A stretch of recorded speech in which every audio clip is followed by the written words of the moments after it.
আসসালামু আলাইকুম, সবাই কেমন আছেন? আপনাদের তো আমি ভালো আছি। বন্ধু মিলে একসাথে খাইতে গেছিলাম দুবাইয়ের টাকা দরবার। তো দেখেন আমরা খাবার জন্য ওয়েট করতেছি, খাবার পুরোপুরি আসে না।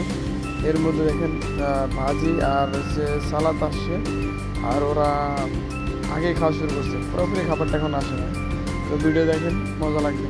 খাবারটা মানে জোস্ট, টাকা দরবারের খাবারটা খুব ভালো মানের এবং সুস্বাদু। তো পুরো খাবার চলে আসছে, দেখেন পুরো খাবার চলে আসে।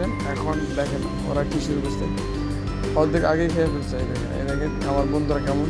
আচ্ছা, এই দুইজন ফ্রি পাইলে যা করে, যেটা মানে ফ্রি খাবার তো আল্লাহর রাস্তায় খাবার, তো বুঝিনি বন্ধু বান্ধব আল্লাহর রাস্তায় খাবার বেশি পছন্দ করে। যাই হোক, তার মাঝে আমি একটু টুকিটাকি ভিডিও করতেছিলাম। তো তো দেখেন ওরা কি পরিমাণ খুশি হয়েছে, মানে ওরা মনে হয় 1 বছর ধরে না খেয়েছিল। তো পার্টিটা দেওয়াতে দেখেন তো আমার বন্ধুরা পুরা খানা পিনা সব শেষ করে ফেলতেছে।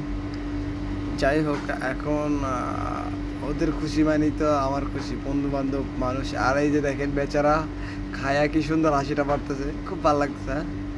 যাক, ওদের মুখের হাসিটা আমারও ভালো লাগে যে বন্ধু। তারপর আমি একটু মাঝে মধ্যে টুকিটাকি ভিডিও করতেছি, ওদের সাথে মজা করতেছি, তো একটু ঠাট্টা মাট্টা করতেছি। যাই হোক, দোয়া করবেন আমাদের জন্য।